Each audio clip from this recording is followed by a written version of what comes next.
Maligayang pagbabalik mga kasolid, Casimero fight announcement. Manager ni TJ Doheny nagsalita na, Pacquiao nagalit, MP promotion, niloloko daw ng bata nitong si Gibbons. Albert Pagara at Jasper Cayno magkakaalaman na. Yan ang ating pag-uusapan mga kasolid. Para sa ating unang balita, pangbato natin si Prince Albert Pagara. Lalaban muna sa isang 6 rounds exhibition match ngayong February 3, 2024 sa Benguet Sports Complex, La Trinidad, Benguet. Kontra nga dito kay Jasper Cayno, aka Batang Yagit. Alam naman natin matagal nang may patutsadahan ang dalawang boksingerong ito mga kasolid, at ngayon nga ay matutuloy na ang kanilang bakbakan para mailabas lamang ang kanilang sama ng loob. Banat nga nitong si Batang Yagit ay laos na nga daw itong si Prince Albert Pagara. Pakinggan natin ang naging pahayag nitong si Jasper Cayno. Isa-isa, di ba? Ako hindi ko na kailangan pag-isayuan yan. Hindi naman sa pagmamaya ko mga idol. Hindi ko na kailangan pag-isayuan yan kasi wala namang kwentang kalaban yan. Saan laos na yan? Masalamat nga sa ngayon. Nilamanan ko siya kasi gusto kong makabalik yung bumango yung pangalan niya. Ang titindi na mga banat nitong si Batang Yagit dito kay Prince Albert Pagara. Tingnan nga natin sa aktual ng laban kung magagawa niya ang mga sinasabi niya mga kasolid.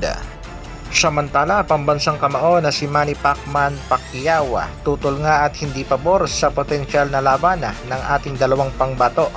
Iyan nga ay ang laban nitong si Marlon The Nightmare Tapales kontra nga sa ating pangbatong si Cuadro Alas Janriel Casimero. Ayon pa nga sa balita mga kasolid ay tila hindi rin nagugustuhan itong si pambansang kamao Manny Pacquiao ang nangyayari ngayon sa MP promotion.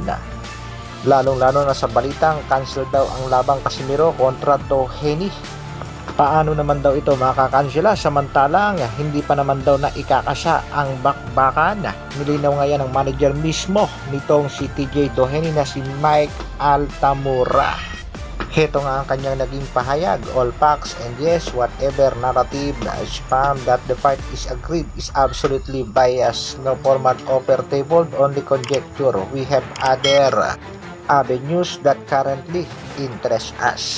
Ibig sabihin mali ang ibinabalita at pinapakalat ng bata ni Gibbons na kansilado ang laban ng Angas ng Pinas kontra TJ Doheny. At ang isa pa nga mga kasolid ay ang kumalat ang balitang hanggang 5 rounds lang daw itong si Marlon Tapales dito sa ating pangbatong si Angas ng Pinas. Marami nga nag-react dito mga kasolid at sinabing edited lang daw ang video. Wala naman daw sinabi itong si Casimero na hanggang 5 rounds lang sa kanya ito nga si Marlon The Nightmare Tapales. Ayon pa nga dito sa ating pambansang kamao na si Manny Pacquiao, ayaw daw niya nagkikita nga nag-aaway-away ang mga boksingerong Pinoy.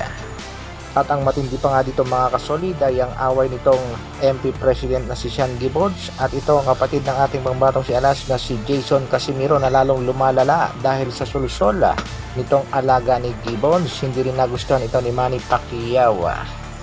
Dahil nga dyan medyo dumistansya muna itong si Kuya Lod sa kalam at nagsabing papalayo muna tayo sa social media pero papalapit tayo sa biyaya. Sa kabilang balita naman mga kasolid, advantage nga ngayon sa kasalukuyan ng ating pangbatong si Angas ng Pinas dahil nasa kamay ng Treasure Boxing promotion ang desisyon matapos ngang aprobahan ng WBO ang request ng mga Japanese promoter para sa laban ng ating pangbatong si Angas sa title eliminator. Ay nasa kamay nga ng Treasure Boxing promotion ang desisyon kung sino ang oopera ng laban. Ayon nga dito kay Kuyang Joseph, sila ngayon ang maghahabol dito sa ating pangbatong si Cuadro Alas Janriel Casimero dahil nga sa ibinigay na time frame. Alam din naman natin mga kasolid na itong si TJ Doheny ang isa sa mga top contender sa WBO, pero kung hindi nga kakasa itong si Doheny sa laban kontra dito kay Cuadro Alas Janriel Casimero ay siya rin naman ang mawawalan kung sakasakali. Sa kabilang dako naman mga kasolid, MP President Sean Gibbons, matindi nga ang banat dito kay Kuya Lods Jason Casimero. At ang matindi pa nga dyan mga kasolid ay binanatan din ang ating pangbatong si Angas ng Pinas. Tila binastos nga daw ang ating former 3 Division World Champion matapos mag-post itong MP President ng litrato ng ating pangbato at ginawa ngang bakla mga kasolid. At pag pinag-utos na nga ng WBO upang labanan itong si TJ Doheny. Ang ating pangbatong si Cuadro Alas, General Casimiro ay wala namang magagawa ang kampo nitong si Doheny. Kahit pa sabihin alaga ito ni Mr. Sean Gibbons ng MP Promotion. Nagda-divert nga lang daw itong MP Promotion kaya hinahamon ng ating pangbatong si Alas kontra Tapales upang hindi makapokus ang ating pangbatong si Casimiro sa kanyang potensya na laban para sa eliminator ng WBO. Kaya marami ang nag-a-advise sa ating pangbatong si Cuadralas General Casimiro na magpansinin ang laban kay Tapales at mag-focus muna sa posibleng laban para sa mandatory ng WBO. Maaari nga ito ay si TJ Doheny. Nag-comment na rin ang katma ng ating pangbatong si Alas na si Mr. Ray Orais. Ito nga ang komento ni Orais. No comment muna ako sa Casimiro versus Tapales. Malapit nang i-announce ng promoter ang laban. Kaya dagdag nga nitong si Orais, hintayin na lang natin ang anunsyo. Announcement ng laban ng ating nag-iisang angas ng Pinas, coming soon na, kaya walang bibitaw at update lang tayo mga kasolid. Hanggang dito na lang muna mga kasolid, maraming salamat sa patuloy na pagsuporta at panonood, isang like naman dyan. At sa mga bagong mapapadaan sa ating munting channel, pasubscribe naman. Mabuhay, Dr. Alvin Vlogs. Brrrr.